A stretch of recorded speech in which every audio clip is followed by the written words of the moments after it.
తరువాత రాజైన దావీదు సర్వ సమాజముతో ఇలాగ సెలవిచ్చెను. దేవుడు కోరికొని నా కుమారుడైన సొలొమోను ఇంకనూ లేత ప్రాయం గల బాలుడై ఉన్నాడు. కట్టబో ఆలయం మనుషునికి కాదు, దేవుడైన యెహోవాకే గనుక ఈ పని బహు గొప్పది, ఈ పని బహు గొప్పది. ప్రార్థన చేస్తాము. మీకు అనుకూలం ఉన్నట్లు ప్రార్థనలోకి వహించండి. ప్రేమగల మా పరలోకపు తండ్రి, యేసుక్రీస్తు ప్రభువారి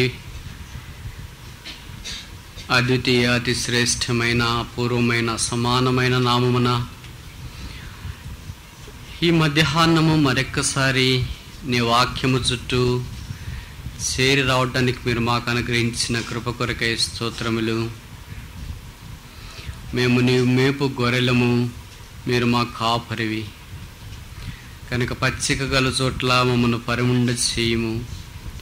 శాంతికరమైన జలముల యొద్దకు మమ్మల్ని నడిపించుము. నీ వాక్య సారాంశము సత్యము. నీ వాక్యమందు మమ్మను పవిత్రపరచుము. నీ వాక్యమెందు మమ్మను ప్రతిష్ఠించుము. నీ వాక్యం బయలుదేరుతోడనే వెలుగు కలుగ ఆజ్ఞాపించుము. ఎంతో సమీప దూర ప్రాంతముల నుండి వ్యయ ప్రయాసలు కూర్చి కొంత సమర్పించుకుని త్యాగం చేసి నీ ప్రజలైన వారు నీ మందిరావరణములో నీ సన్నిధిని అనుభవించున్నట్లు నీ వాక్యమును ప్రేమించి నీ ప్రజల సహవాసమును ఆపేక్షించి అలసిన దేహాలతో ఈ సమయంలో కూడా రావటానికి అనుకూలపరిచినందుకు మీకు స్తోత్రాలు. వారికి ఇచ్చిన ఈ మంచి దైవిక మనస్సును బట్టి స్తుతిస్తున్నాము. ఈ 3 దినాలు బెర్షెబా ప్రార్థనా మందిరంలో ఉండినట్లు మీరు అనుకూలపరిచినందుకు స్తోత్రాలు. మాకు చేసిన మంచి సహాయాన్ని బట్టి మిమ్మల్ని స్తుతిస్తున్నాం. దుర్బలుడైన నన్ను కడిగి జ్ఞాపకం చేసుకును. యెహోవా, నీ ప్రజలందు నీకున్న దయ చొప్పున నీ స్వాస్థ్యమైన ప్రజలతో కూడికొని ఆడునట్లు, నీ జనులతో కలిసి సంతోషించి ఆనందించినట్లు దయతో మేలు కొరకై జ్ఞాపకం చేసుకోమని ప్రార్థిస్తున్నాను. మా హృదయాలకు పరిచర్య చేయము. ఆకలి కొన్నవారు ఖాళీగా వెళ్ళిపోకుండానట్లు జ్ఞాపకం చేసుకోమని, కనీసము ఈ ఆఖరి కూడికలోనైనా నీ ప్రజల సమయాన్ని పాడు చేయకుండా నన్ను కాపాడమని యేసు ప్రభు నామమున ప్రార్థిస్తున్నాము తండ్రి.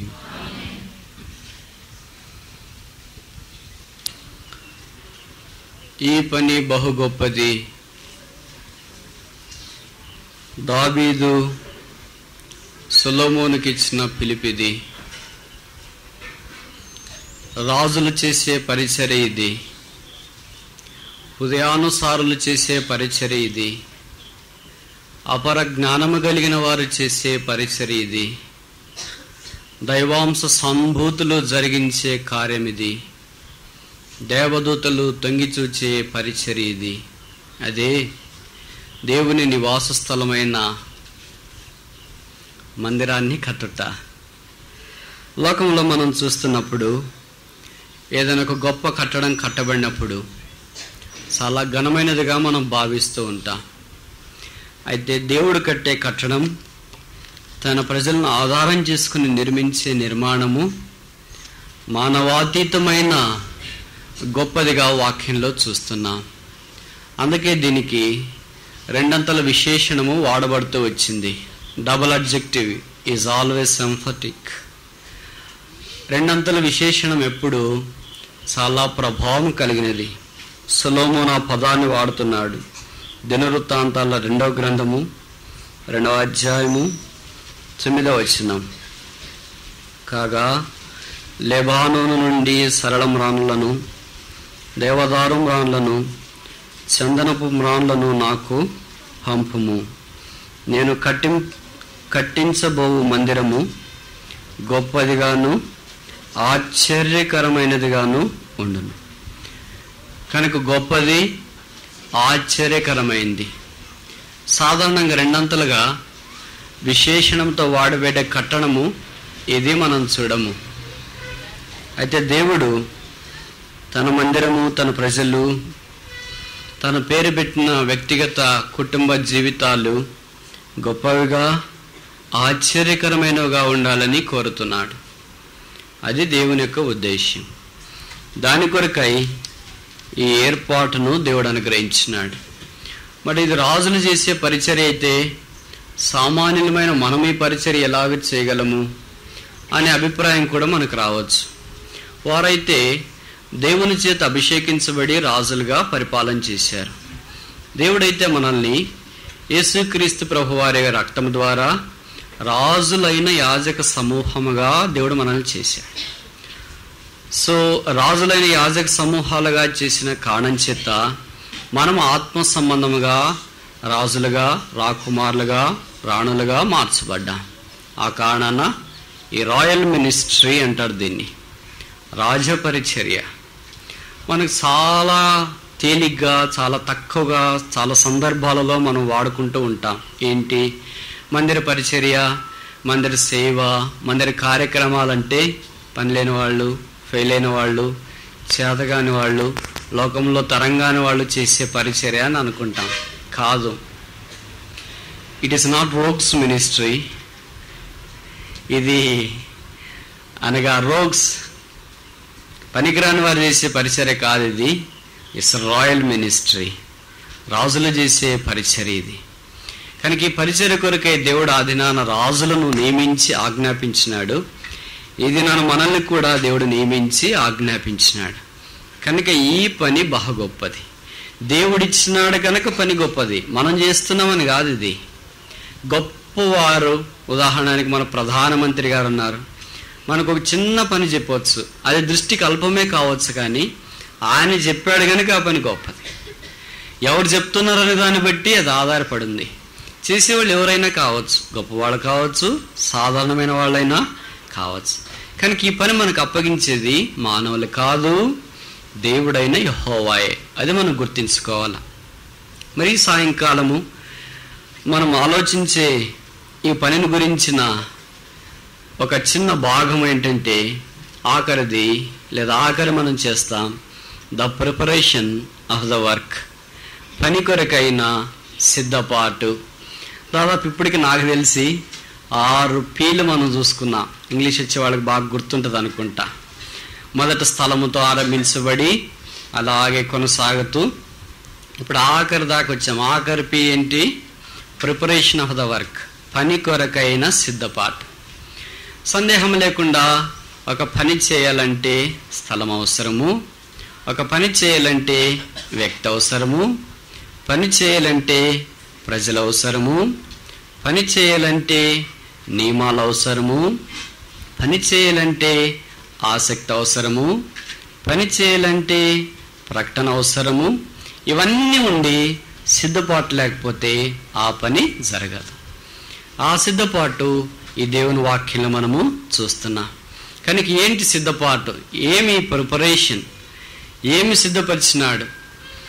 చాలాసార్లు ఆశ్చర్యం వేస్తుంది. అన్ని సిద్ధం చేసిన తర్వాత బహుశా దినవృత్తాంతాల మొదటి గ్రంథము 29వ అధ్యాయంలో సంగతులు 20వ అధ్యాయంలో రాస్తే సరిపోతుందేమో అన్నట్లుగా మనం ఆలోచిస్తాం. 21వ అధ్యాయం నుండి ఆరంభించినాడు ఒక్కొక్కటి. ఆఖరికి ఏంటంటే తను తాను సిద్ధపరచుకుంటూ దేవుని మందిరానికి అవసరమైన వస్తు సామాగ్రిని, నమూనాను ఆయన సిద్ధం చేశాడు. ఇన్ని సిద్ధంగా ఉండి మనము దేవుని కొరకు వ్యక్తిగతంగా, కుటుంబముగా, సంఘముగా సిద్ధపరచబడకపోతే ఈ పని గొప్పదిగా మనము అనుభవించలేం. కనుక దావీదు ఇలాంటి గొప్ప పనిలో సిద్ధపాటు కలిగి ఉండటానికి ఇష్టపడినాడు. కొంతమంది ప్రిపేర్ చేసేవాళ్ళు ఉంటారు, కొంతమంది దాన్ని కట్టేవాళ్ళు ఉంటారు. అందుకని కొంతమంది అంటుంటారు ఏమనంటే, మేము అనగా పొలాన్ని దున్ని విత్తనాలు వేసి శుభ్రంగా చేసి పంటకు తెచ్చిన తర్వాత వేరే వాళ్ళు వచ్చి కోసుకెళ్ళారని.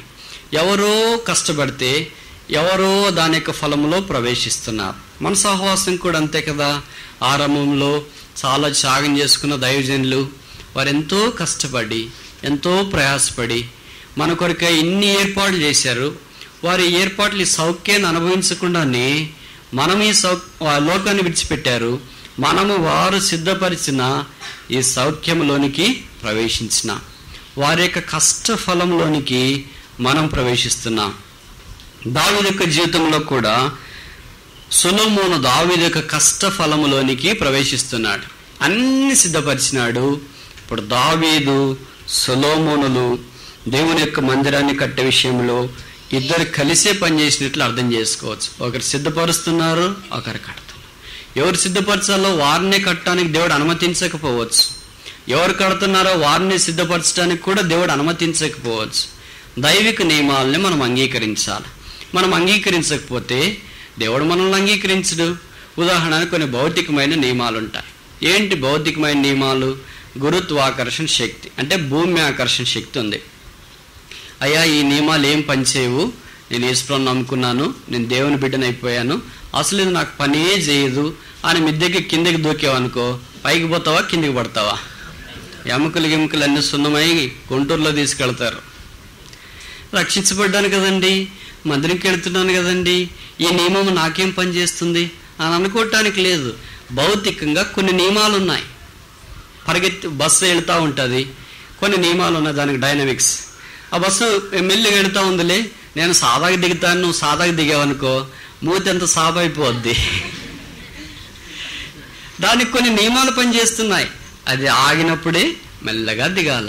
కనుక ప్రతి దాంట్లో మనం లౌక్యంగా లేదా లోకంలో చూసినప్పుడు ప్రతి దగ్గర నియమం పనిచేస్తుంది. ఎవరికి పనిచేస్తుంది? యేసు ప్రభు నెరగిన వారికి ఆ నియమం ఎలాగ పనిచేస్తుందో యేసు ప్రభు నెరిగిన వారికి కూడా అదే నియమమే పనిచేస్తుంది. వాళ్ళ నోటితో భోజనం తింటున్నారు, మనము నోటితో నములుతున్నాం. వారు చేయి భోజనానికి వాడుతున్నారు, మనం అలాగే వాడుతున్నాం. వారు గాలే పీలుస్తున్నారు, మనము గాలే పీలుస్తున్నాం. ఇవన్నీ నియమాలు కాదా? దేవుడు ఇలాంటి నియమాలు ఏర్పాటు చేసినప్పుడు మనం ఆ నియమాలు అతిక్రమించడానికి పూనుకోకూడదు. దావీదు బాగా గుర్తించినాడు. ఆ కారణాన దావీదు తను సిద్ధపరచడానికి దేవుడు నియమించినాడు అని తీర్మానం చేసుకున్నాడు. అన్నీ సిద్ధపరిచినాడు. ఏమేమి దావీదు సిద్ధపరిచినాడు, ఎలాగ సిద్ధపరిచినాడు అనే విషయాలు కొన్ని మనము స్థూలంగా చూడటానికి ప్రయత్నం చేస్తాం. మొదటిది 2వ వచనం 29, మొదటి దినవృత్తాంతాల మొదటి గ్రంథం 29వ అధ్యాయం 2వ వచనం. నేను బహుగా ప్రయాసపడి నా దేవుని మందిరమునకు. మొదటిది ప్రిపరేషన్లో, సిద్ధపాటులో మొదటిది ఏంటంటే ఈ పర్పస్ఫుల్లీ ప్రిపేర్డ్, ఒక ఉద్దేశముతో సిద్ధపరిచినాడు. కనుక మన సిద్ధపాటులో ఒక ఉద్దేశం ఉండాల. ఎందుకు నువ్వు ఈ పని చేస్తున్నావు, ఎందుకు పాటలు పాడుతున్నావు, ఎందుకు వాక్యం చదువుతున్నావు, ఎందుకు బోధిస్తున్నావు, ఎందుకు మందిరంకి వస్తున్నావు, ఎందుకు ఈ కార్యక్రమాలు చేస్తున్నావు అనే దానికి ఖచ్చితంగా ఉద్దేశం మనం చెప్పాలా దేవుని ఎదుట. మనం చెప్పకపోయినా దేవునికి తెలుసు అనుకో, అది రెండో విషయం. ఏమని చెప్పాలా? దావీదు ఏం సెలవిస్తున్నాడు? నా దేవుని మందిరమునకు. అయ్యా, ఎందుకు ఇవన్నీ సిద్ధపరుస్తున్నావు? నీ ఘనత దావీదు కట్టించాడండి, లేదా దావీదు సిద్ధపరిచాడండి అని రాబో తరాలన్నీ చెప్పుకోవాలండి? కాదు కాదు. నా దేవుని మందిరం కొరకు, ఆయన నామ ఘనత కొరకని ఇంకొక పుస్తకంలో వాడబడినట్లు వాక్యాలు మనము చూస్తున్నాం. For the honour of God, దేవుని నామ ఘనత కొరకు. మన పనంతా ప్రాథమికంగా సిద్ధపాటు అంతా ఎట్లుండాలంటే దేవుని నామ ఘనత కొరకు. మన ఘనత కాదు, మన అధికారం కాదు, మన తలాంతులు, మన పరిచర్య, మన ఎదుగుదల ఏది కాదు.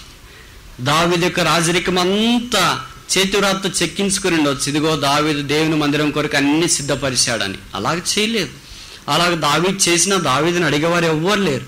కనుక మనం ఏ చిన్న పని చేసినా దేవుని మందిరం రావడంలో అది మనల్ని ఆత్మ సంబంధంగా, కుటుంబముగా, వ్యక్తులుగా మనల్ని సిద్ధపరుస్తుంది. దేనికి? గొప్ప పనికి. కనుక ఏ ఉద్దేశంతో దాన్ని మనం చేయాలా? దేవుని ఉద్దేశంతో. ఇది నా దేవుని మందిరము. కనుక మనం జ్ఞాపకం ఉంచుకోవాలి. దేవుని యొక్క వాక్యములో ఆది కాండం నుండి మనం చూసినప్పుడు మన పితరులైన వారు ఎప్పుడు వారు సొంతం కొరకు లాభాపేక్ష కలిగి, సొంత శరీరాశ కలిగి, సొంత కోరికలు కలిగి, సార్డెడ్ గెయిన్స్ అంటారు. అంటే లోపల మూలంలో ఏదో కొన్ని తుచ్చమైన కోరికలు ఉంటాయి. ఇది చేస్తే బాగుంటుంది, నేను పాట పాడితే అందరు మంచి పాటకుడు, గాయకుడు అనుకుంటాను, నేను వాక్యం చెప్తే నేను భలే చెప్తాడు అనుకుంటాను. తీరా మన సంగతి ఏంటో కింద కూర్చున్న వాళ్ళకి అడిగితే తెలుస్తుంది. నాకు బాగా తెలుసండి, మీలో కింద కూర్చున్న వాళ్ళు నాకంటే జ్ఞానం కలిగిన వారు ఉన్నారు. బాగా వాక్యం చెప్పేవారు ఉన్నారు, వాక్యం పరిచయమైన వారు ఉన్నారు, త్యాగం చేసిన వారు ఉన్నారు. ఇలాగ చెప్తూ పోతే ఈ జాబితాకి అంతం లేదు. అలాంటి మీ ఎదుట నేను బైబిల్ పట్టుకొని వాక్యం చెప్పడానికి నేను కిన్నడుగా భావిస్తున్నా. అయినా దేవుని కృప మీ అందరూ ప్రార్థనలో ఆహ్వానించిన కారణం చేత నిలబడి కొన్ని మాటలు చెప్పడానికి వచ్చాను. కానీ మనం గుర్తించాల్సింది ఏంటంటే, సాధారణంగా మా అభిప్రాయం ఏంటంటే, మేము నిలబడినాం కనుక కూర్చున్న వాళ్ళందరికీ ఏమి రాదు అని అనుకుంటాం. నా అభిప్రాయం ఏంటంటే, నేను నిలబడినానంటే కూర్చున్న వాళ్ళకంతే దడ్డా. క్లాస్లో ఉన్నారనుకో, 100 మంది స్టూడెంట్లు ఉన్నారు, టీచర్ని ఒకరిని లేపినాడు అనుకో, ఏమని అర్థం? వాడు బాగా ఇంటెలిజెంట్ అనే డల్ అనే. డల్ స్టూడెంట్ లేచి గోడ కూర్చోరా గోడకి అనుకో, మిగతా వాళ్ళంతా కూర్చొని అంటే మేము లేచి నిలబడాలి చూడండి కదా. కనుక నేను డల్ స్టూడెంటా కాదా? అవివేకినా కాదా? శిక్షకు యోగ్యునా కాదా?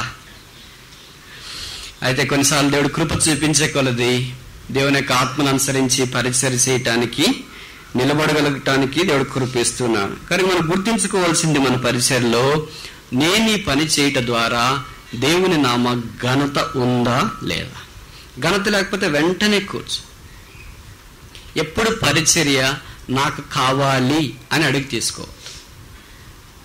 ఆ పరిచర్య దేవుడు ఇచ్చింది కాదు, ఆ పరిచర్యను దేవుడు ముద్రించాడు.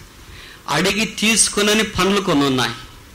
లెట్రిన్ శుభ్రం చేసేది, అక్కడ నీళ్ళు వేసేది, ఊడ్చేది, చాపలు వేసేది, ఇవన్నిటికి ఎవరిని అడగాల్సిన పని లేదు. నీ దారి నువ్వు పోవచ్చు. కానీ అక్కడ ఎవరు కనిపించరు, నీళ్ళు కాళ్ళు తొట్టే. మిగతా దగ్గర మాత్రం ఫుల్గా కనిపిస్తుంటారు మనుషులు. ఎందుకంటే కనిపించే పరిచర్య. నేను రక్షించబడిన దినాల్లో మేము చేసిందంతా మొట్టమొదటి పరిచర్య అదే. టాయిలెట్ శుభ్రం చేసేదే. ఇప్పుడు విజయవాడలో ఉన్న విక్టర్ డేవిడ్ గారు మాకు అప్పుడు అనంతపూర్లో సాకుడుగా ఉండేవాడు. చిన్న విషయాలైనా సరే ఆయన అనుమతితోనే చేయాలి. కనుక అలాగ వారు తర్బీదిస్తూ వచ్చినారు. ఆ దినాన్ని ఆయన ఊహించలేదు, బహుశా నేను ఇలాగూ పరిచర్లో ముందుకు వస్తానని. నేను పొరపాటును కూడా ఊహించలేదు ఇలాగ దేవుడు నన్ను జ్ఞాపకం చేసుకుంటాడని. కానీ తెలియదు, మనకు తెలియకుండా దేవుడు సిద్ధపరుస్తున్నాడు. అది మనం గుర్తించాలి. ఆ మధ్యలో ఒక సేవకుడు మా తిరుపతిలో ఉండేవాడు, రికార్డు చేస్తున్నారు కనుక పేరు చెప్పట్లేదు. అక్కడ ఒక లెక్చరర్ ఉన్నాడు మా దగ్గర. ఆయన భార్య మందిరానికి రాదు, రాకపోతే పర్లేదు, ఆమె బొట్టు పెట్టుకుని ఇంట్లోనే కూర్చుంటుంది, ఆమె ఒక రూమ్ పెట్టుకుని విగ్రహాలు చేస్తుంది. పిల్లలు పొరపాటు కూడా మందిరానికి రారు. పోనీ ఈయనకేమైనా విపరీతమైన భక్తి ఉందా అంటే అది లేదు. ఏదో ఊరికి ఆదివారం వస్తాడు, అలాగ సరదాగా వెనక్కి కూర్చుంటాడు, అలా వాళ్ళ దీనితో కలుస్తాడు, వెళ్ళిపోతాడు. ఆయన చూస్తే ఈయన విశ్వాసాన్ని, త్యాగం ఉందని, ప్రభు కొరకు ఆసక్తి ఉందని, ప్రయాసపడగలని, తను కట్టుకోగలని, కుటుంబాన్ని కట్టుకోగలని ఎవరికి అనిపించదు. కానీ ఆయన మనసులో కోరిక ఉందంట. ఏం కోరిక ఉందంటే వాక్యం చెప్పాలా అని కోరిక ఉంది ఆయనకి. తిరుపతిలో వాక్యం చెప్పేవాళ్ళు ఉద్దండ పిండులు ఉన్నారు. మీకు చెప్పమంటారా, నేను ఇంతవరకు తిరుపతిలో దాదాపు 15 ఏళ్ళుగా ఉన్నాను, ఒక్క ఆదివారం కూడా టేబుల్ మెసేజ్ తీసుకోలేదు. ఎప్పుడు నేను అడగలేదు. దేశమంతా తిరుగుతున్నా, ప్రపంచమంతా తిరిగేసి వచ్చినా తిరుపతిలో నిలబడలేదు, అడగలేదు కూడా నేను. అది నా పని కాదు, నాకు తెలుసు తిరుపతిలో చాలా మంది వాక్యోపదేశకులు ఉన్నారు, చక్కగా వాక్యం చెప్పేవాళ్ళు ఉన్నారు. కనుక వాళ్ళు ఎప్పుడు చెప్తున్నా నాకు ఎప్పుడు వినాలా, రాసుకోవాలని ఇష్టం. అందుకే నేను ఎక్కడికి వెళ్ళినా నోట్బుక్ తెచ్చుకుంటా, ఇక్కడికి తప్ప. సరే, ఆయన పోయి సేవకుని అడిగాడట, అన్నా నేను ప్రార్థన చేసుకున్నాను చెప్పయ్యా. అప్పుడు సేవకుడు చాలా స్ట్రాంగ్ గాడ్ సర్ అంటుండేవాడు. చెప్పండి అన్నా, దేవుడు నాతో మాట్లాడుతా. ఏం మాట్లాడుతున్నాడు అయ్యా? మాతోనే మాట్లాడట్లేదు, నీతోనే మాట్లాడుతున్నాడు. నాతో చాలా బలంగా మాట్లాడుతున్నాడు అన్నా. ఏం మాట్లాడుతున్నాడంటే, నన్ను వాక్యం చెప్పమని దేవుడు చెప్తున్నాడన్నా. అట్లన్నా వాక్యం చెప్పడం చాలా మంచిది, మంచి తలం దేవుడు నీకు ఇచ్చినాడు, చాలా బాగా మాట్లాడినాడు, రా నీ కొరకు ప్రార్థన చేస్తామని ఆయన మోకరింపు చేసి ప్రార్థన చేసి పంపించినాడు. ఏం మాట్లాడలేదు. ఆయన వెళ్ళిపోయినాడు. సరే, ఈ వారం ఎక్కడైనా పంపిస్తాడేమో గ్రామాలకి, మాకు 15 బ్రాంచ్లు ఉన్నాయి మేము వెళ్ళేవి, పంపిస్తాడేమో అని అనుకున్నాడు. పొరపాటును కూడా ఆయనకి చెప్పలేదు. తిరిగి సోమవారం వచ్చినాడు. సరే, ఇంక మామూలుగా గడిచిపోతున్నాయి రోజు. ఏంటి నన్న ఆ రోజు నేను అన్నతో చెప్పింది మర్చిపోయాడా, లేకపోతే ఎందుకు జ్ఞానము? ఆ సేవకునికి మహా తెలివి, పొరపాటును కూడా మర్చిపోడు, వెంట్రుకు కూడా లెక్కించగలడు అనమాట, అంత సమర్థత ఉంది ఆయనకి. కనుక ఆయన అన్నీ మర్చిపోలేడు. ఆ తర్వాత మళ్ళా ఒక 3 నెలలు లాగి మళ్ళా బలవంత పెట్టుబడ్డాడు, మళ్ళా పోయాడు. అన్నా దేవుడు నాతో ఏం మాట్లాడుతున్నాడండి అన్నా, వాక్యం చెప్పని మాట్లాడుతున్నా. అబ్బా భలే మాట్లాడుతున్నాడు మీ దగ్గర, రండి బ్రదర్ అయితే ప్రార్థన చేస్తామన్నాడు. మళ్ళీ కూర్చోబెట్టాడు, మళ్ళీ ప్రార్థన చేసాడు, మళ్ళీ పంపించాడు. మళ్ళీ పోయాడు. ఒక 3 నెలలు కనిపెట్టుకొని అన్నాడు, చెప్తాడేమో. ఆయన తప్ప ఇంక అందరిని వాడినాడు, ఆయన వాడలేదు. మళ్ళా వచ్చాడు. మళ్ళా 3 నెలల తర్వాత, అన్న ఇప్పుడే 2 సార్లు వచ్చానన్నా, ఇది 3వసారి వస్తున్నాను. కానీ ఈసారి దేవుడు బలంగా మాట్లాడతాడు, ఒకవేళ దేవుడు మాట్లాడేది చేయకపోతే నాకు శిక్ష కలుగుతుందేమో అన్నా అన్నాడట. అయ్యా, దేవుడు మాట్లాడింది నీ విషయం అయితే నీకు శిక్ష కలుగుతుంది, సంఘానికి విషయం అయితే నాకు శిక్ష కలుగుతుంది, నువ్వేం బాధపడదులే అని చెప్పాడు. అన్నా నాకు కూడా వాక్యం చెప్పాలని ఉంది కదా అంటే, అట్లన్నా సరే అని ప్రార్థన చేశాను. ప్రార్థన చేసి పోతా అన్నా, ఇంతకుముందు 2 సార్లు అడగలేదు ఎప్పుడు ఇస్తారని, ఇది 3వసారి ఆఖరి, ఇప్పటికే సంవత్సరం గడిచిపోయింది. నేను తిరుపతిలో ఆరంభమన్నా, నేను ఎప్పుడు చూడలేదు ఆయన్ని, ఎప్పుడో ఆదివారం వస్తాడు, ఇంకెప్పుడు చూస్తాం ఉన్నాను. మరి నాకు వాక్యం ఇవ్వకపోతే ఎట్లన్నా అంటే, అప్పుడు ఆయన అన్నాడంట, అయ్యా అడిగి ఏ పరిచర్య తీసుకోవద్దు,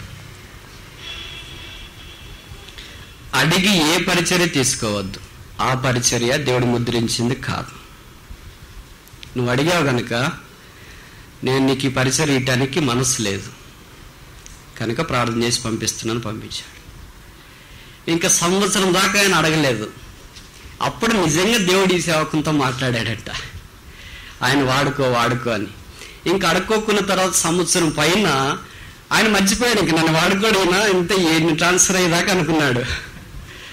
ఒక రోజు ఆయన్ని పిలిచి, అయ్యా దేవుడు నీ విషయమై నాతో మాట్లాడుతున్నాడు, ప్రార్థన చేసాం నీ కొరకు, మేమంతా తీర్మానం చేసాం, నువ్వు పలానా ఊరికి వెళ్ళు ఆదివారం పరిచర్యకు అన్నాడు. ఆయన సంతోషం చెప్పనలేవు కాదు. ఈ కథ చెప్పింది సేవకుడు కాదు, ఆయనే చెప్పాడు సంఘములో. కానీ మనం గుర్తించాల్సింది ఏంటంటే, ఏ పరిచర్య కూడా అడిగి తీసుకో. నీ దగ్గరకు వచ్చారనుకన్నా నువ్వు వాక్యం చెప్పనా అక్కడ మనకు తెలుసుకోవాలి మన సంగతి, మనకు వచ్చా రాదా, మనం చెప్తే ప్రజలు వింటారా వెళ్ళిపోతారా, మనం పాడితే వింటారా బయటికి పోతారా అని మనం తెలుసుకోకపోతే మనం దేవుని నామ ఘనత కొరకు దావీదు వలె పర్పస్ఫుల్లీ ప్రిపేర్డ్ లేదా పర్పస్ఫుల్ ప్రిపరేషన్, ఉద్దేశం కలిగిన సిద్ధపాటులో లేమని గుర్తించాలి. ఇది మనకు లేదనుకో, అలాగని ఈ లెటర్లు అడిగేది నాకు చెప్తారేమో అని కొంతమంది తప్పించుకొని తిరుగుతుంటారు. అలాంటి మా కళ్ళకి కనిపిస్తే కావాలనే చెప్పుద్ది అయింది, కానీ పొరపాటున కనిపించదు అనుకో, వాళ్ళకి కూడా చాలా తెలివిగా. కనుక దేవుడు మనల్ని కోరేది ఏంటంటే, దేవుడు నీకు ఏది ఇస్తే అది నమ్మకంగా క్రమంగా పొరపాటు లేకుండా చేయటానికి ప్రయత్నించు. మిగతా వారి రిజల్ట్స్ అంతా దేవునికి వదిలేయి. ఎందుకంటే దేవుడు మానవుల కంటే, పెద్దల కంటే, సేవకుల కంటే అధికుడు.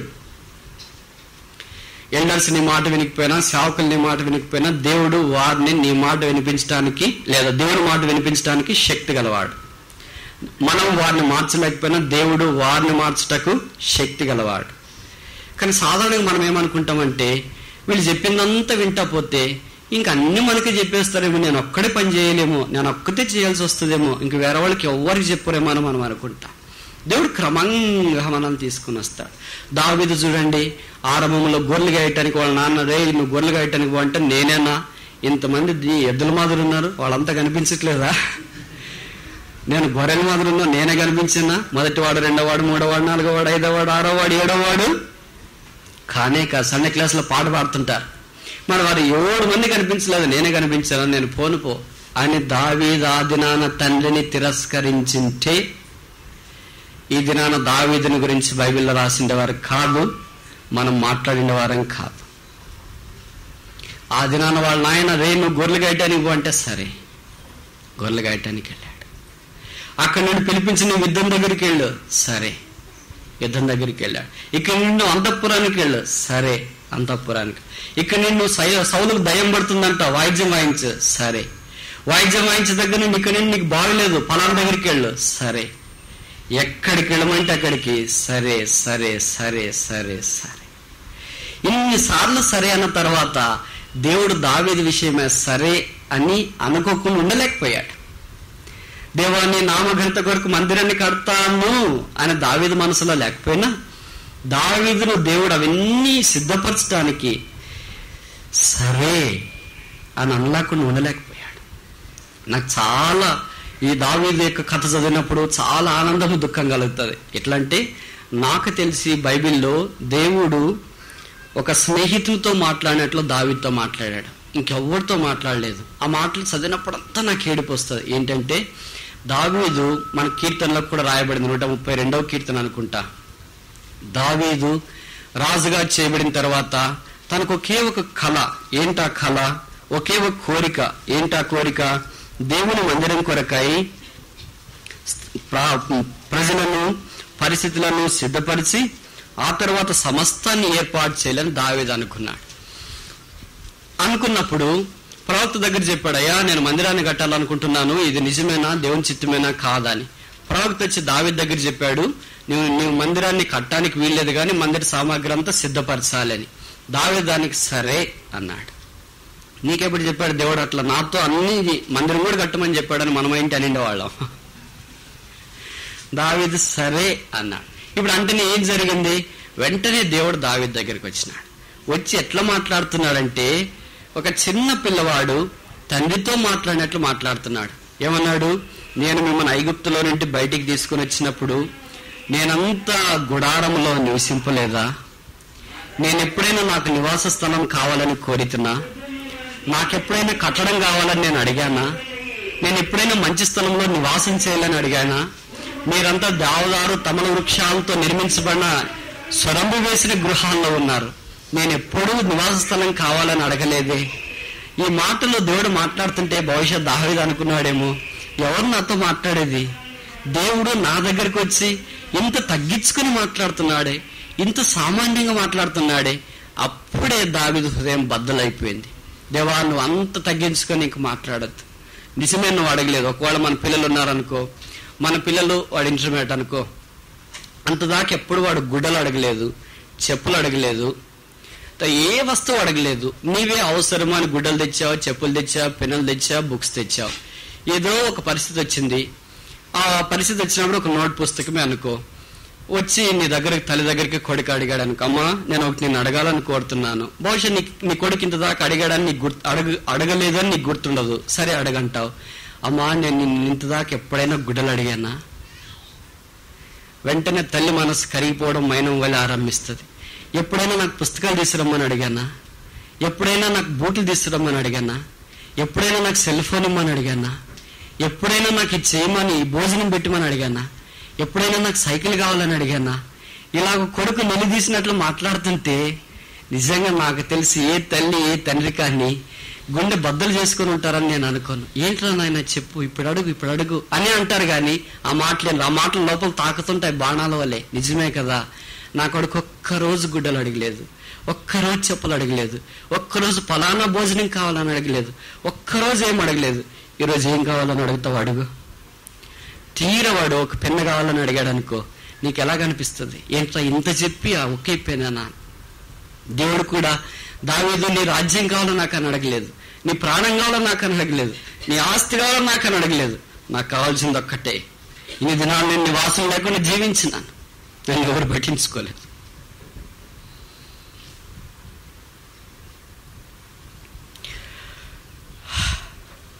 దేవుడు తన హృదయాన్ని ఆదాముతో పంచుకోలేకపోయాడు, ఆదామా నాకు నివాస స్థలం కావాలని. దేవుడు తన హృదయాన్ని హెబెలుతో పంచుకోలేకపోయాడు, హెబెలు నాకు నివాస స్థలం కావాలని. దేవుడు తన హృదయాన్ని హనోకుతో పంచుకోలేకపోయాడు. దేవుడు తన హృదయాన్ని అబ్రహాము, ఇస్సాకు, యాకోబులతో పంచుకోలేకపోయాడు. దేవుడు తన హృదయాన్ని మోషే, నేను నివసించినట్లు నాకు ఒక మందిరం కట్టాలని దేవుడు పంచుకోలేకపోయినాడు. ప్రత్యక్ష గుడారం కొడుకే అడిగాడు. దావీదు దగ్గరికి వచ్చిన తర్వాత దావీదుతో దేవుడు అడగలేదు, కానీ దావీదే పూనుకోవటానికి వచ్చినప్పుడు దేవుడు దావీదులో కలిగిన మనస్సు చూచాడు. ఆదాములో లేని మనస్సు దావీదులో వచ్చింది, హెబెలులో లేని మనస్సు దావీదులో వచ్చింది, హనోకులో లేనిది, నోహులో లేనిది, అబ్రహాములో లేనిది, ఇస్సాకులో లేనిది, యాకోబులో లేనిది, మోషేలో లేనిది, యెహోషువలో లేనిది, సౌలులో లేని ఆ మనస్సు దావీదుకు వచ్చినప్పుడు దేవుడు బద్దలైపోయాడు. నేను ఎప్పుడు నిన్ను అడగలేదే అంటే నేను నిన్ను కూడా అడగట్లేదే అని అర్థం. అప్పుడు దావీదు ఈ 132వ కీర్తన ప్రమాణం చేశాడు, ప్రభువా నీవే నా దగ్గరికి దిగొచ్చి నీ హృదయాన్ని నాలాంటి వాంతో పంచుకోవటానికి ఇష్టపడ్డావా?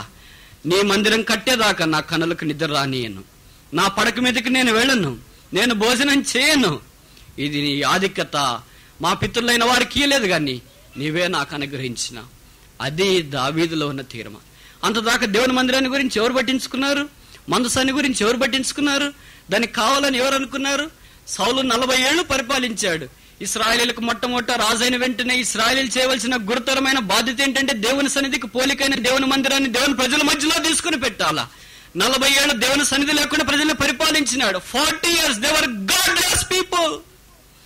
40 ఏళ్ళు దేవుని లేని ప్రజలుగా జీవించారు. 40 ఏళ్ళు దేవుని సన్నిధి లేని ప్రజలుగా జీవించారు. 40 ఏళ్ళు దేవుని మందిరం లేని వారిగా జీవించారు. 40 ఏళ్ళు దేవుని యాజకులు లేని వారిగా జీవించారు. 40 ఏళ్ళు దేవుని యొక్క ధర్మశాస్త్రం లేని వారిగా జీవించారు. 40 ఏళ్ళు అన్యాయంగా జీవించారు. What a terrible Kingdom! ఎంత భయంకరమైన రాజ్యం అది! ఎంత భయంకరమైన రాజు! ఎంత భయంకరమైన ప్రజలు! దేవుడు వారిని రెక్కల మీద మోసుకొని వచ్చినట్లు మోసుకొని వచ్చాడు. కనుపాపని కాపాడాడు. తల్లి వలె ఆదరించినాడు. తల్లి వలె ఎత్తుకున్నాడు. స్నేహితుని వలె పరామర్శించినాడు. పక్షిరాజు మోసినట్లు ఆకాశంలో వారిని లేకుండా మోస్తూ వచ్చినాడు. కోడి తన పిల్లల రెక్కల చాటును చాపుకున్నట్లు చాపుతూ ఉంటూ వచ్చినాడు. 40 ఏళ్ళు అరణ్యములో వారికి అపాయం కలగకుండా నడిపించిన కారణానికి ఇశ్రాయేలుకు మొదటి రాజు దేవునికి ఇచ్చే సత్కారం ఇదేనా? దేవుని మనసు ఎంత గాయపడిందో చూడండి. మీ గుడారాల నివాస స్థలాలు ఉన్నాయి. సౌలు నువ్వు రాజు అయిపోయిన తర్వాత అంతఃపురంలో కూర్చున్నావు. నేను ఎక్కడున్నానో తెలుసా? అరణ్యంలో గుడారం చాటున్నాను. ఈ దినాల్లో కూడా మనుషులు అలాగే తమకు సొరంబు వేసిన గృహాల్లో వారు ఉన్నారు. కానీ దేవుణ్ణైతే వారు అరణ్యంలో ఊరికి వెళ్ళపట్ట, దేవుణ్ణైతే వారు గుడారములో, దేవుణ్ణైతే వారు ఏకాకిగా చేశారు. అయితే దేవుడు ఎక్కడుండాలని కోరాడు? ప్రత్యక్ష గుడారాన్ని ఆ 12 గోత్రాల యొక్క గుడారాల మధ్యలో ఎందుకు ఉంచాలా? నేను మీ మధ్య, మీ పక్కన కాదు, మీ వెలపట్ట కాదు, మీ ఊరికి అవతల కాదు, మీ ఊరి వాకిలికి దూరం కాదు. That I may dwell among you. మీ మధ్య నివసించాలని నేను కోరితే నాకు ఇచ్చింది ఇదేనా? దావీదుకు బహుశా ఆదాము నుండి సంగతులన్నీ గుర్తొచ్చాయి. అయ్యో, 40 ఏళ్ళు సౌలు రాజుకున్నాడు, మందసాన్ని పట్టించుకోలేదే. దేవునికి మందిరం కడతామని తలంపు రాలేదే. దేవుని యొక్క పనిలో పాలు పొందటం అనేది సామాన్యమైన సంగతి కాదు, కాబోదు. ఇది నా దాని గురించి నీకు పట్టింపు లేకపోతే ఎంతో అపాయంలో ఉన్నావన్న సంగతి మర్చిపోవద్దు. సౌలు ఆ దినాన మందిరం కొరకు సమస్తాన్ని సిద్ధపరిచింది. ఆయన పేరు బైబిల్లో రాసింది వారు సౌలు దేవుని మందిరం కొరకు సమస్తమును సిద్ధపరిచెను. మందసము అనే మాట తన జీవితంలో లేనే లేదు. ఇశ్రాయేలీయులకు మొదటి రాజు సమూయేలు అభిషేకించాడు, ప్రజలను పరిపాలించాడు. ఎవరన్నా మీకు ప్రార్థన చేసింది? భక్సింగ్ గారు. ఎవరన్నా మీకు పేరు పెట్టింది? భక్సింగ్ గారు. ఎవరన్నా మీకు బాప్తిజం ఇచ్చింది? భక్సింగ్ గారు. ఎవరన్నా మీకు పెళ్లి చేసింది? భక్సింగ్ గారు. ఎవరన్నా మీ పిల్లలకు పేర్లు పెట్టింది? భక్సింగ్ గారు. ఎవరు మీ మందిర ప్రతిష్ఠ చేసింది? భక్సింగ్ గారు. ఎవరు మీకు అన్ని చేసింది? అన్ని భక్సింగ్ గారే. అయితే దేవుని యొక్క మందిర ప్రత్యక్షత లేదు. సౌలు దగ్గరికి పోయి ఎవరయ్యా నిన్ను పిలిచింది? సమూయేలు. ఎవరయ్యా నీకు అభిషేకించింది? సమూయేలు. ఎవరయ్యా నీకు సహాయం చేసేది? సమూయేలు. అన్ని పేరు గొప్ప సమూయేలు, కానీ లోపట గాడ్లెస్ హార్ట్, దేవుడు లేని హృదయాన్ని మనం చూస్తూ ఉన్నాం. ఈ దినాల్లో మనం కూడా అంతే. దేవుడు మనల్ని తీసుకొని వచ్చినాడు, ఒక ఉద్యోగం ఇచ్చాడు, చదువు ఇచ్చాడు, వ్యాపారం ఇచ్చాడు, ఇంట్లో గృహాలను ఇచ్చినాడు, పిల్లల్ని పెంచి పోషించేంత దాకా సహాయం చేస్తూ ఉన్నాడు. తీరా మనం ఏం చేస్తున్నామంటే మనము గృహాల్లో కూర్చొని దేవుని బయటపడేస్తాం. దేవుని మందసం విషయమై, దేవుని సన్నిధి విషయమై, దేవుని మందిరం విషయమై 3 రకాలుగా మనం చేయొచ్చు. మొదటిది ఏంటంటే దేవుని మందసాన్ని, దేవుని మందిరాన్ని, దేవుని పనిని పూర్తిగా సౌలు వల్లే నిర్లక్ష్య పెట్టుట. రెండవది ఏంటంటే దేవుని మందసాన్ని, దేవుని సన్నిధిని, దేవుని మందిరాన్ని అంటనట్లుండట. దావీదు యొక్క భార్య పేరు మీకాల్. మూడవది ఏంటంటే దేవుని మందిరం కొరకు, దేవుని సన్నిధి కొరకు ప్రాణాన్నైనా అప్పగించడానికి ముందుకు వచ్చిన దావీదు లాంటి వాడు. ఈ 3 విషయాన్ని మనం ఆలోచించినప్పుడు సౌలు అయితే దేవుని సన్నిధిని, మందిరాన్ని కట్టే విషయాన్ని పట్టించుకోలేదు గనక సౌలు శిరచ్ఛేదనం చేయబడ్డాడు. ఈమె పట్టినట్లుంది, కిటికీలో నుండి చూసింది. దావీదు మందసాన్ని తీసుకొని వస్తున్నప్పుడు ఆ ఆనందం పట్టలేక, ఎందుకు ఆనందం పట్టలేకపోయాడు? ఆదాము నుండి దేవుని మందసం అనేది, లేదా మోషే దినాల్లో నుండి దేవుని మందసం అనేది ఇలాగ బయటికి ఊరేగింపుగా తీసుకుని రాబడలేదు. ఈ ఆధిక్యత దేవుడు నాకు ఇచ్చినాడు అని దావీదు సంతోషంతో, ఆనందంతో వస్తున్నప్పుడు ఈమె కిటికీలో నుండి చూసింది. నీ కిటికీలో ఏం పని? భర్త బజార్లో దేవుని యొక్క సన్నిధిలో ఉంటే నువ్వు కిటికీలో ఏం పని ఉంది? నువ్వు కూడా ఇక్కడికి వచ్చి రావచ్చుగా. ఈ దినాల్లో డివైడ్ అండ్ రూల్. నేను ఇంటి దగ్గర ఉంటా, నువ్వు మందిరంకి వెళ్ళండి. నేను సేవలో ఉంటా, నువ్వు ఇంటి దగ్గర ఉండు, నువ్వు పిల్లల దగ్గర ఉండు, నేను ఇలాగెళ్తా. అలాగుంటే మన కుటుంబాలు కాపాడుకుంటాయని మన హ్యూమన్ లాజిక్ చెప్తుంది, మన మానవ సంబంధమైన జ్ఞానం చెప్తుంది. దైవ జ్ఞానం అలాగే చెప్పట్లేదు. దేవుడు నోహు ఒక్కడు వాళ్ళకు రా నాయన, మిగతా పిల్లలంతా ఇక్కడే ఉంటారు, వాళ్ళు వస్తే పర్వాలేదులే, మళ్ళీ నువ్వు వచ్చిన తర్వాత ఇంకో పెళ్లి చేసుకుందాం అని చెప్పలే.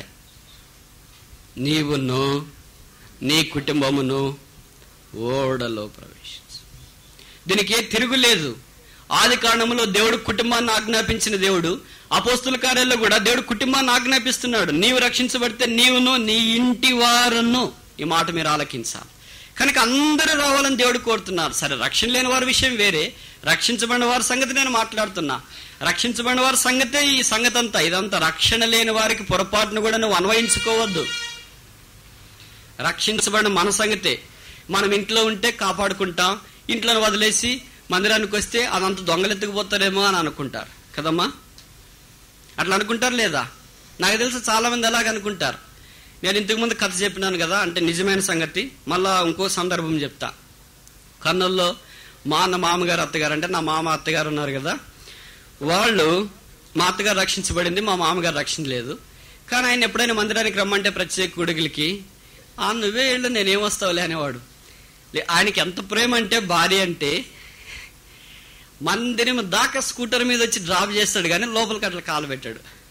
మా అత్తకి ఎంత మంట అంటే, ఇక్కడ దాకా వచ్చి డ్రాప్ చేస్తావే, లోపలికి ఒక అడుగు పెడితే ఏముంది అని ఆమె లోపలికి అడుగు పెడితే అరణ్య గారితో ప్రార్థన చేయించి పంపిస్తామని ఆయన పొరపాటున కూడా లోపలికి, నువ్వు వేరే నీకొక్కదనుకుంటే చాలులే భక్తి. సరే, ఇది రోజు జరుగుతుంది. వీళ్ళు పొలంలో పని చేయిస్తారు. అది శనివారం. కూలీల కొరకు దాదాపు 40,000 రూపాయలు డ్రా చేసుకుని వచ్చి బీరువాలో పెట్టాడు.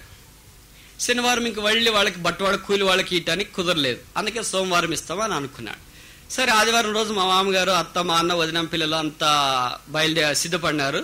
మా మామయ్యని మా అత్త పిలిచింది, రా ఈయన మందిరానికి పోదామంటే, ఇన్ని రోజులు రావాలనుకున్నాను కానీ ఏమో రాబుద్ది కాలేదు, కానీ ఇప్పుడు మాత్రం రావాలనుకున్నా కానీ డబ్బులు తెచ్చి పెట్టినాం కదా, డ్రా చేసినాం కనుక అందరి పోతే ఏం బాగుంటుంది, తాళం వేసి అని అన్నాడు. పర్వాలేదులే, దేవుడు కాపాడుతాడు. యెహోవా ఇల్లు కట్టనిడలా దాని కట్టువారు ప్రయాస వ్యర్థమే, యెహోవా కాపు కాయనిడలా దాని మేలుకొనిండుట వారు మేలుకొనిండుట, లేదా కాపాడువారు మేలుకొనిండుట వ్యర్థమే. అలాగని తాళాలన్నీ వేయకుండా ఇల్లు తలుపులు తెరిచేసి రమ్మని నేను చెప్పట్లేదండి. విశ్వాసులు ఏది చెప్పినా ఎక్స్ట్రీమ్ గా తీసుకుంటారు, మంచిది కాదు, చెడ్డది. సరే, మా మామయ్య చెప్తే మా అత్త పిలిచింది, అయినా ఆయన ఏం లేదు. ఆయనకి యాక్చువల్గా ఏంటంటే అప్పుడు రామాయణం టీవీలో సీరియల్ వచ్చేది 11 గంటలకేమో, దాన్ని చూడడం ఆయనకి ఇష్టం. కనుక వీళ్ళు నేడుమన్నారు, వీళ్ళంతా బయలుదేరి వచ్చినారు. అది చాలా పెద్ద ఇల్లు, ఎక్కడ ఎవరు వస్తున్నారో ఏం జరుగుతుందో కూడా తెలియదు. ఈయన అదేంటి టిపాయి మీద కాళ్ళు పెట్టుకొని అదే సోనీ టీవీలో రామాయణం చూస్తున్నాడు 10:30కి. మా అత్తోళ్ళంతా వెళ్ళిపోయారు. ఇక్కడ వాళ్ళ ఆరాధన, గొప్ప దేవుడు నాయన, నీవు కాపాడే దేవుడు నాయన, ఓ చెప్పనలేవు కదా వాళ్ళ ఆరాధన. వీళ్ళు ఆదివారం మందిరం పోతారని ఎవరికో తెలుసు, ఎవరికి తెలుసు. ఆదివారం పొరపాటు నీళ్లలో ఊర్లో దొంగతనాలు జరగవు, ఎందుకంటే అందరూ ఆదివారం టీవీలు పెట్టుకుని ఉంటారని దొంగలకు బాగా తెలుసు. ఈ దొంగలు ఎట్లాంటి దొంగలు అంటే మమ్మల్ని గురించి బాగా తెలిసిన దొంగలు. వీళ్ళు ఆదివారం అంతా మందిరం పోతారని తెలుసు. కనుక వీళ్ళు నేరుగా ఏం చేశారంటే వచ్చారు. లోపల మా మామ ఎక్కడో ఉన్నాడో తాళం వేసుకుని ఉన్నారో, ఆ మెల్లకి తాళం, గ్రిల్ తాళం అది ఇది అలాగే తీశారు. తీసి ఏం చేశారు, మా మామయ్య రూమ్ ఒకటి ఉంటుంది, ఆ రూమ్లో నుండి లోపలికి వెళ్ళిపోతారు. అదంతా వరుసగా ఇట్లా తలుపులు ఉంటే ఒకటి తీస్తే ఇంక అన్ని తీయచ్చు. అంటే ఈయన హాల్లో ఉంటే ఈయన దాటేసిపోయారు, రామాయణాన్ని దాటేసి. ఎంత దాటేసిపోయారంటే లోపలికి వెళ్ళి బీరువాలు అవి ఇవి ఎక్కడేమున్నాయి అన్నీ చూశారు. ఈయనేం పట్టించుకోలేదు. సీరియల్ అయిపోయిన వెంటనే దాన్ని టీవీ ఆఫ్ చేశాడు. నేరుగా ఈయన బాత్రూమ్ మీద ఉంటే వెళ్ళాడు, అక్కడ స్నానం చేసుకున్నాడు. ఇంక 11-12కి అయితేనే బోరు కొట్టింది, ఏం చేయాలా, మా అత్తలు వచ్చేటప్పుడు 1 గంట పైన అయింది కదా, కనుక టీ తాగొస్తాం బయటికి అని చక్కగా దొంగలను లోపల పెట్టి తాళం వేసి కిందకి దిగి మెల్లికి వెళ్ళిపోయాడు నడిచి. సరే, వెళ్ళాడు. ఈయన టీ తాగుతున్నాడు, వీళ్ళే దొంగతనం చేస్తున్నారు. ఇక్కడ మా అత్తగారేమో ఆరాధన చేస్తుంది మందిరంలో. చూడండి ఎలాగుంటుంది మన హ్యూమన్ లాజిక్ అంతా, మన మానవ జ్ఞానం అంతా ఎలాగుంటుంది. సరే, వాళ్ళు అన్ని తీర ఎతికితే ఆ 40,000 కట్టలు కనిపించినాయి. అవన్నీ తీసుకున్నారు. మామూలు మనకు తెలుసు కదా, క్రైస్తవులు ఆదివారం అంటే అప్పటికే మటన్ ఫుల్గా తయారు చేసి బిర్యానీ వండి పెట్టిపోయింటే దాన్ని ఫుల్గా తినేశారు. పట్టు చీరలు, టేప్ రికార్డులు, వాచ్లు అన్ని సర్దుకున్నారు. ఈ 40,000 సర్దుకున్నారు. అంతటితో పోతే బాగుండొచ్చుగా. టాయిలెట్లు వాడకుండా టాయిలెట్ అంతా హాల్లో చేశారు. చేసి లోపలే వారుంటూ ఉన్నారు. అప్పుడు మా అన్న ఎక్కడో పరిసరికి వెళ్ళాడు. చాలా తొందరగా వచ్చినాడు. వచ్చి ఇంటి దగ్గర చూస్తే ఆయన తాళం లేదు, ఆయన దగ్గర తాళపు చెవి లేదు. చెప్పులు చూస్తే కిందే ఉన్నాయి చాలా జాతుల చెప్పులు.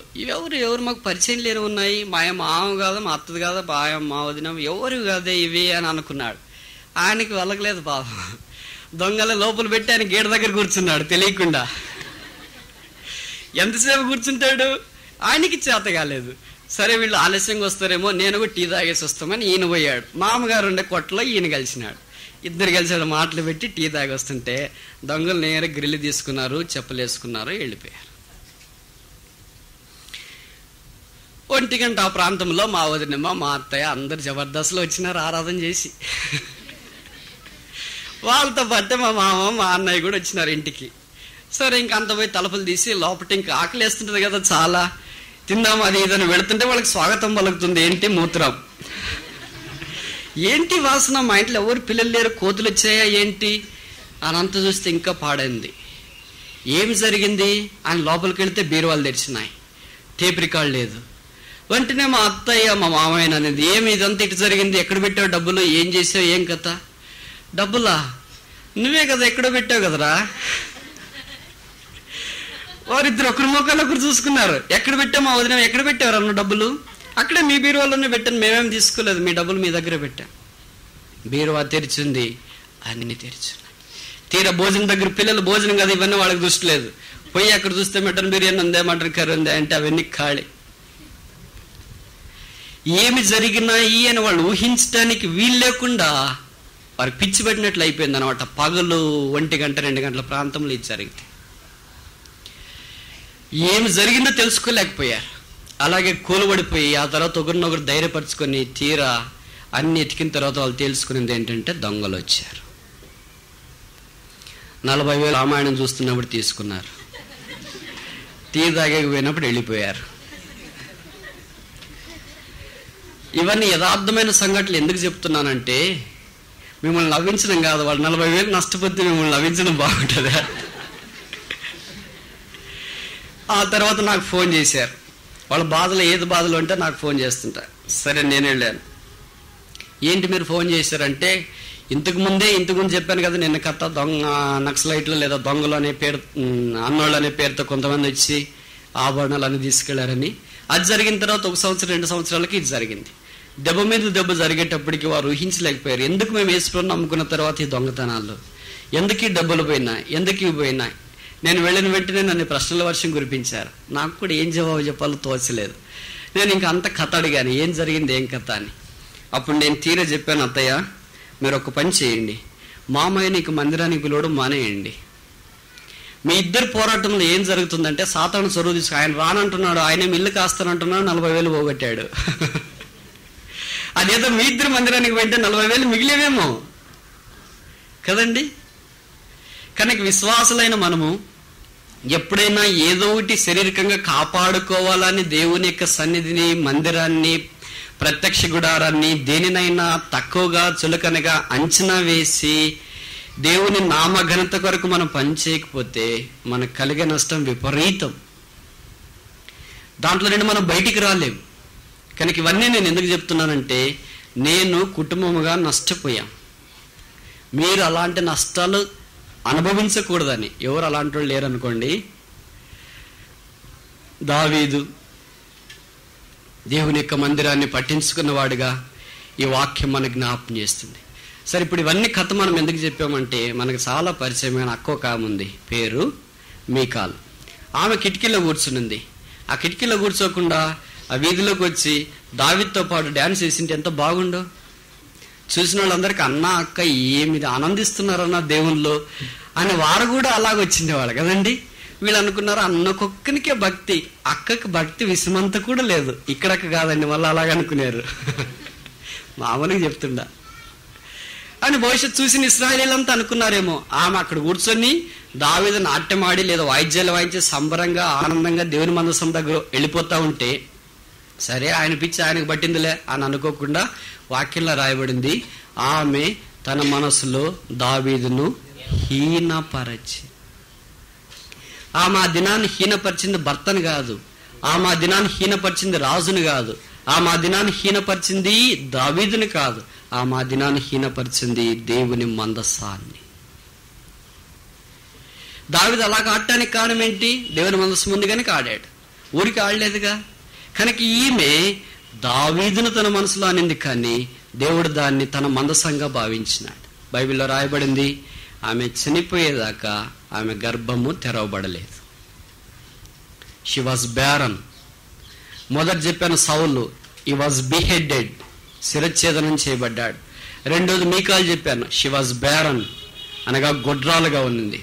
మూడోది దావీదు దేవుని మందసాన్ని ప్రేమించినాడు, ఈ వాజ్ బ్లెస్డ్, ఆశీర్వదించబడ్డాడు. ఇప్పుడు ప్రశ్న ఏంటంటే, ఆర్ వి బిహెడెడ్? మనం శిరచ్ఛేదనం చేయబడిన సౌలు వల్లే దేవుని మందిరాన్ని పట్టించకుండా ఏదో ఉద్యోగం, ఏదో నువ్వు వెళ్ళి వినేసి వచ్చి నాకు చెప్పు అని రక్షించబడిన వాళ్ళు అనుకుంటే దానివల్ల కూడా ఎంతో నష్టం ఉంది. ఆత్మీయంగా మనం గొడ్డుబారిన స్థితిలోనికి రావడానికి అవకాశం ఉంది. మూడవది దావీదు వల్లే దేవుని మందసం అంటే తన ప్రాణాన్ని సైతం పెట్టడానికి, తన నిద్రను పోగొట్టుకోవటానికి, తన ఆకలిని పోగొట్టుకోవటానికి, తన పడక మీద ఎక్కుకొనుక్కుని ఉండటానికి, తనకు కలిగిన సమస్త రాజరికమైన వైభవాన్ని, సౌఖ్యాన్ని పెంటతో సమానముగా ఇచ్చినాడు. ఈ రాజరిక సౌఖ్యమంతా నీకు ఉంచుతున్నా, వజ్ర వైడూర్య మరకత మాణిక్య నీలలు కెంపులు పచ్చలతో చేయబడిన కిరీటం ఉంది, రాజసింహాసనం ఉంది, రాజదండం ఉన్నది, రాజఘనత ఉన్నది, రాజ అంతఃపురం ఉన్నది, రాజు యొక్క కూతురు భార్యగా ఉంది. ఇవన్నీ ఒకవైపు పెట్టాడు త్రాసులో, ఇంకొక వైపు పెట్టాడు ఒక చిన్న పెట్టె, తుమ్మకరతో చేసింది, బంగారు పూత పూసింది, లోపల దేవుని సన్నిధి ఉంది. ఇది ఒక వైపు పెట్టాడు. ఏది కావాలో దావీదు నీ కొరకు.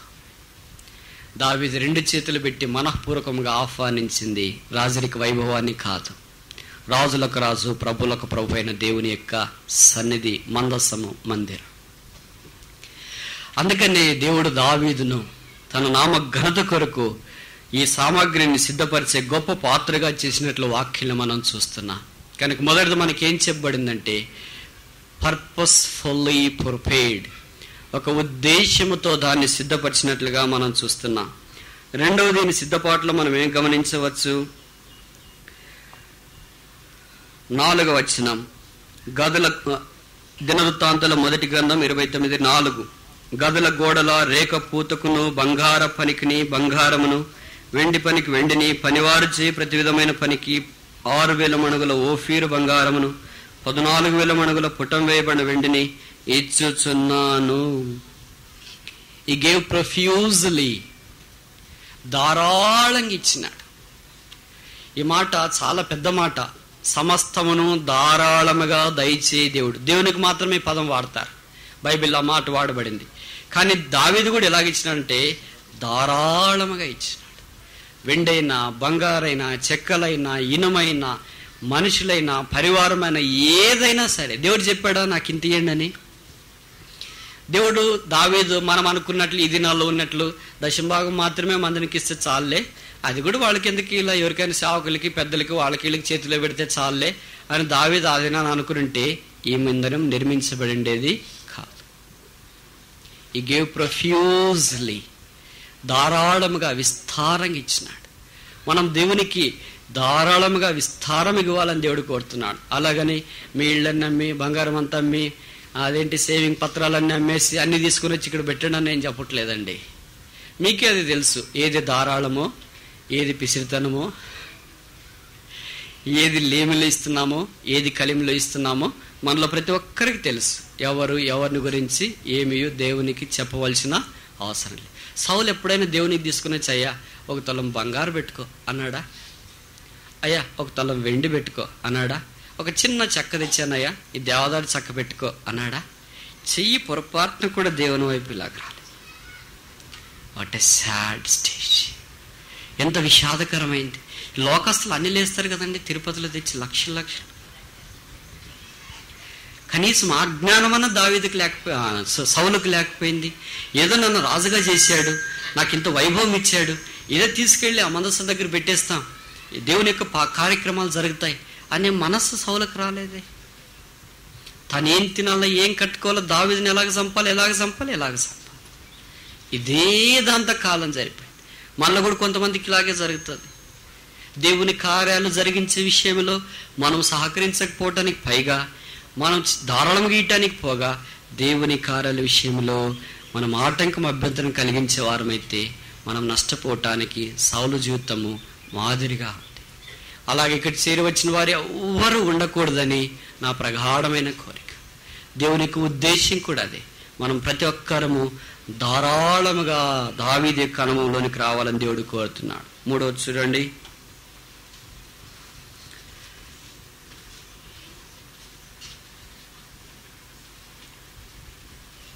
తొమ్మిదవ వచనం. వారు పూర్ణ మనస్సుతో యెహోవాకు ఇచ్చిండిరి గనుక వారు అలాగ మనఃపూర్వకంగా ఇచ్చినందుకు జనులు సంతోషపడి. ఈ గేవ్ పర్సిస్టెంట్లీ, ఎడతెగకుండా ఇస్తూ వచ్చినాడు. మనది ఏంటంటే సీజనల్. ఇప్పుడు కాలేజీలు తెరుస్తారనుకో, పెట్టెలన్నీ టన్ టన్ టన్ టన్ అంటుంటది. కానుక పెట్టే నాకు ఒక దగ్గరికి పోతే టన్ టన్ అంటుంటే ఆ శబ్దం చూసి నవ్వు ఆపుకోలేకపోయినా. సేవకులు అడిగాను, ఎందుకయ్యా కిందనే ఏదన్నా ఫాల్స్ ప్రూఫ్ అట్లాంటిది పెట్టాల్సి ఉంటే శబ్దం లేకుండా టన్ టన్ అనుకోకుండా ఉండేది అంటే, ఏం చేస్తావన్నా మా వాళ్ళు అంత శబ్దం చేస్తారు కనుక పెట్టి దగ్గరికి వస్తే టన్నా టన్నా టన్నా టన్నా టన్నా. దావీదు అలా కాదు. జీతం వచ్చినప్పుడే, అరియర్స్ వచ్చినప్పుడే, ట్రాన్స్ఫర్ వచ్చినప్పుడే, తర్వాత ఇంకా ఏదో వచ్చినప్పుడే దావీదు కాన్స్టెంట్గా ఇస్తుంది. రాజు అయింది మొదలుకొని 40 ఏళ్ళ దాకా దావీదు ఏ దినాన తను చేయి వెనక్కి తీసుకోవాలి. అందుకే అన్నాడు, యెరూషలేమా నిన్ను ప్రేమించేవారు వర్ధిల్లెదరుగాక, యెరూషలేమా నిన్ను మరిచిన యెడల నా కుడి చెయ్యి తన నేర్పును మరచి. ఎంత కఠినమైన మాట ఇది, ఎవరని చెప్పగలమా? దావీదుకు కుడి చెయ్యి తన నేర్పును మర్చిపోతే ఏమవుద్ది? మొదటిదిగా గోర్లు గాయటానికి పోలేడు. కుడి చేయలేదనుకో, గోర్లు ఎడమ చేత్తో కొడితే అది వెనక తిరుగుతుంది. కుడి చేయలేదనుకో, రాజు యుద్ధానికి క్యారెట్ తీసుకొని వెళ్ళిండేవాడు కాదు. కుడి చేయలేదనుకో, సౌలుకు దయ్యం పట్టినప్పుడు సితార చమత్కారంగా వాయించిండేవాడు కాదు. ఒకే ఎడమ చేత సితార ఎలాగ వాయిస్తారు చెప్పండి? కష్టం. కుడి చేయలేదనుకో, సౌలు డాలు మోసేవాడుగా, కత్తి మోసేవాడు, ఈటి మోసేవాడుగా దావీదు నిండేవాడు కాదు. కుడి చేయలేదనుకోండి, దావీదు గొలియాతును జయించిండేవాడు. గొలియాతును జయించిండేవాడు కాడంటే దావీదు సింహాసనం మీదకి వచ్చినటానికి అవకాశమే లేదు. ఎంత కఠినమైన వాడు దావీదు పలికాడు. మన కుడి చెయ్యి అలాగూ దేవుని మందిరావడం కొరకు నిత్యము పర్సిస్టెంట్లీ, అంటే ఎడతెగకుండా, సీజనల్ కాదు. ఇప్పుడు మన కాలేజీలు, స్కూల్స్ తెరుస్తాయి, అబ్బా దశంభాగం ఇవ్వాలంటే ఈ 2-3 నెలలతో ఒకేసారి డిసెంబర్లో వేస్తానులే అని అంటావు. డిసెంబర్ అబ్బా ఇప్పుడు క్రిస్మస్, పిల్లలంతా గుడ్డలు కావాలంటున్నారు. ప్రభా ఇప్పుడు వద్దులే నాయన ఎండాకాలం వేస్తాను అంట. ఎండాకాలం పిల్లలంతా మమ్మీ మనం ఎక్కడ ఊటీకో ఎక్కడైనా సమ్మర్ వెకేషన్కి వెళదామా? ఖచ్చితంగా వెళదాం, బృందావన్ గార్డెన్స్కి వెళదాం. సరే ప్రభా ఇప్పుడు వద్దులేనైనా మళ్ళా క్రిస్మస్కి వేస్తా. క్రిస్మస్ నుండి ఎక్కడికి? ఎండాకాలం, ఎండాకాలం నుండి క్రిస్మస్, క్రిస్మస్ నుండి రొటేషన్. అదంత మంచిది కాదు. 4వది, దావీదు ఎలాగూ ఏర్పాట్లన్నిటినీ సిద్ధపరిచినాడు. 3వ వచనం, మరియు నా దేవుని మందిరం మీద నాకు కలిగిన మక్కువ చేత. ఎందుకయ్యా నువ్వు సిద్ధపరిచినావంటే, దేవుని మందిరం అంటే నాకు మక్కువ, ఆసక్తి, ఆశ. ప్యాషనెట్లీ ప్రిపేర్డ్, ఆశ కలిగి సిద్ధపరిచినాడంట. ఎంత చక్కటి మాట రాయబడింది చూడండి. మనము దేవుని మందిరం ఇలాగుండాలని సిద్ధపరుస్తున్నామా?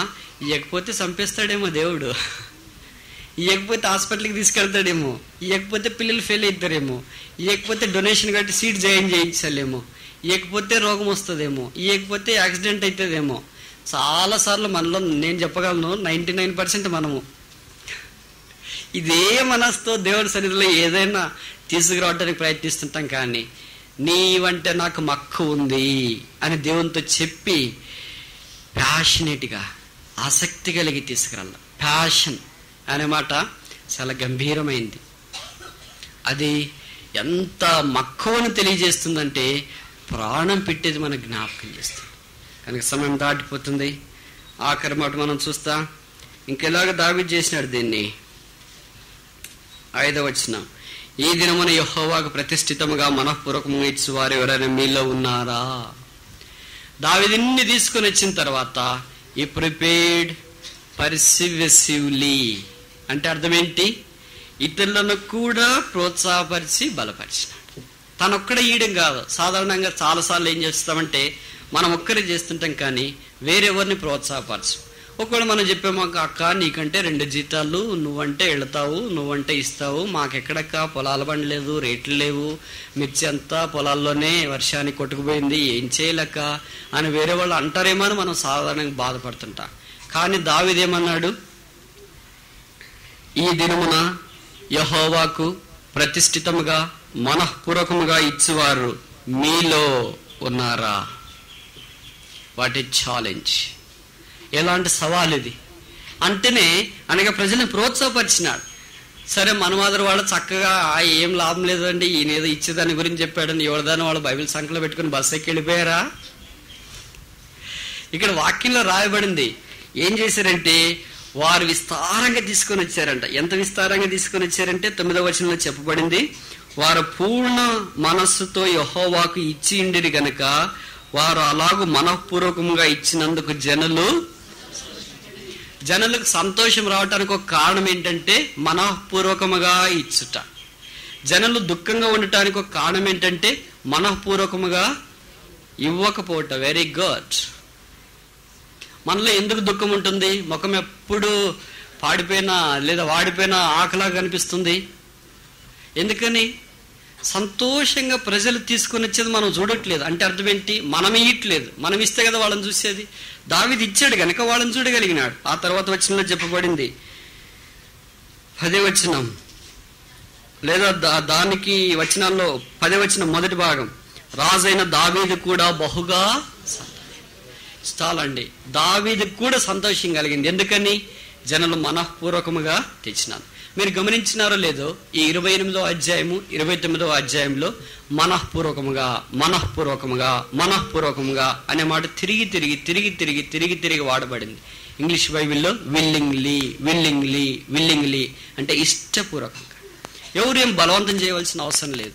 దావీదు ఇష్టపూర్వకంగా తీసుకొని వచ్చినాడు. ప్రజలను కూడా ఇష్టపూర్వకంగా తీసుకురమ్మని ఆజ్ఞాపించినాడు.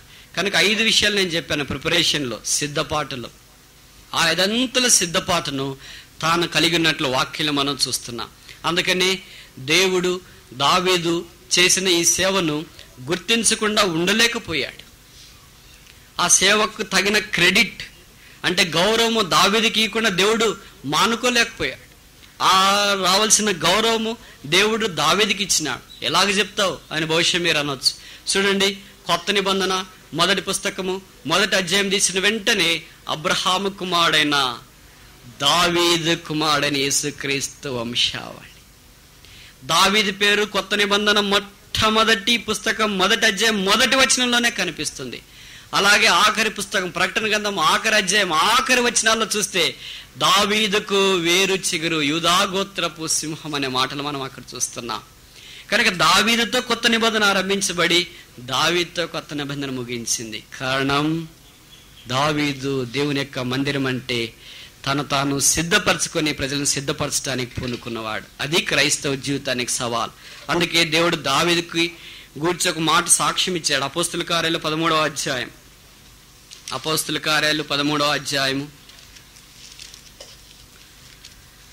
36వ వచనం 36-37 కలిసి ఉన్నాయి. నేను చదువుతా. అపోస్తుల కార్యాలు 13:36-37. దావీదు దేవుని సంకల్పము చొప్పున తన తరం వారికి సేవ చేసి నిద్రించి. ఇది ఎంత చక్కగా రాశారు చూడండి. దావీదు దేవుని సంకల్పము అని తెలుగులో ఉంది. ఇంగ్లీష్లో ఏం రాశారంటే according to the will of God, దేవుని చిత్తమును అనుసరించి సేవ చేశాడు. మనం చాలాసార్లు దేవుని చిత్తానికి వేరుగా సేవ చేస్తాం. అయితే దావీదు దేవుని సంకల్పాన్ని అనుసరించి ఎవరికి సేవ చేశాడు? తన తరములో ఉన్న వారికి. మనం గుర్తించాల్సింది వేరే తరానికి ఎప్పుడో చేసేది వేరే విషయం. అపోస్తుల కార్యాలు ఈ మాటే రాయబడింది. కానీ దావీదు ఆ తరం మొదలుకొని ఇంత దాకా సేవ చేస్తూనే ఉన్నాడు. కదండి. దావీదుని గురించి బోధించిన వర్తమానికుని మీరు ఎక్కడైనా చూసారా? దావీదుని గురించి లేని పాటలు మీరు ఎక్కడైనా చూసారా? దావీదుని గురించిన ఇంకా ఏ శ్రేష్టమైన సంగతి కూడా లేకుండా ఎవరైనా ఏమని చెప్పగలరా? ఒక మెసేజ్ 2 మెసేజ్లు చెప్పగలరు, కానీ వారి జీవితంలో తరచూస్తే తప్పక దావీదుని గురించి ఒక వర్తమానం కూడా చెప్పకుండా సహోదరి కానీ సహోదరుడు కానీ ఉండడు అంటే తప్పు కాదేమో. దావీదు ఆ దినాల్లో మాత్రమే కాకుండా ఇప్పుడు కూడా మన తరంలో ఉన్న వారికి దేవుని సంకల్పము చొప్పున ఏం చేస్తున్నాడు? సేవ చేస్తాడు. ఇది చాలా ప్రాముఖ్యమైనది. దేవుడు దావీదుకి ఇచ్చిన ఘనత. నిన్ను గురించి నన్ను గురించి సాక్ష్యం దేవుడు ఇవ్వాలంటే ఈ పని గొప్పది. రాయల్ మినిస్ట్రీ, రాజ పరిచర్య, పలానా బేర్షెబా దేవుని సంకల్పమును బట్టి తన తరం వారికి సేవ చేసి నిద్రించి అనే మాట చెప్తే ఎంత బాగుండు. అందుకని దావీదు ఆఖరిగా ఇచ్చిన సవాల్ ఏంటంటే, ఈ దినమున యెహోవాకు ప్రతిష్ఠితముగా మనఃపూర్వకంగా ఇచ్చువారు మీలో ఎవరైనా ఉన్నారా? ఇప్పుడు ప్రశ్న ఆఖరిది ఏంటంటే, ఈ దినాన యెహోవాకు మనస్ఫూర్తిగా తమ జీవితాలని గొప్ప బహు గొప్పదైన ఈ పనిలో పాలు పొందటానికి సిద్ధంగా ఉన్నవారు ఎవరైనా ఉన్నారా? దావీదు వలె దేవుని యొక్క సన్నిధి మందిరం విషయమై సిద్ధపాటు కలిగి తీర్మానం చేసుకుంటామని మనఃపూర్వకంగా ముందుకొచ్చేవారు ఈ దినాన బేర్షెబాలో ఎవరైనా ఉన్నారా? దావీదు వలె తన దేవుని యొక్క సంకల్పం చొప్పున దేవునికి సేవ చేసి దేవుని ప్రజలను సేవించి నిద్రించడానికి సిద్ధంగా ఉన్నామని చెప్పగలిగే వాళ్ళు ఈ దినాన బేర్షెబాలో ఎవరైనా ఉన్నారా? దావీదు వలె దేవుని మందిరానికి అవసరమైన సమస్త సామాగ్రిని 5 విధాలుగా సిద్ధపరచగలిగి ఇతరులకు సవాలు విసిరి ఈ దినాన మనఃపూర్వకంగా తమను తామే దేవుని యొక్క బలిపీఠం వద్ద సిద్ధపరచుకోవటానికి త్యాగం చేసేవారు ఎవరైనా బేర్షెబాలో ఉన్నారా? ఈ పని బహు గొప్పది.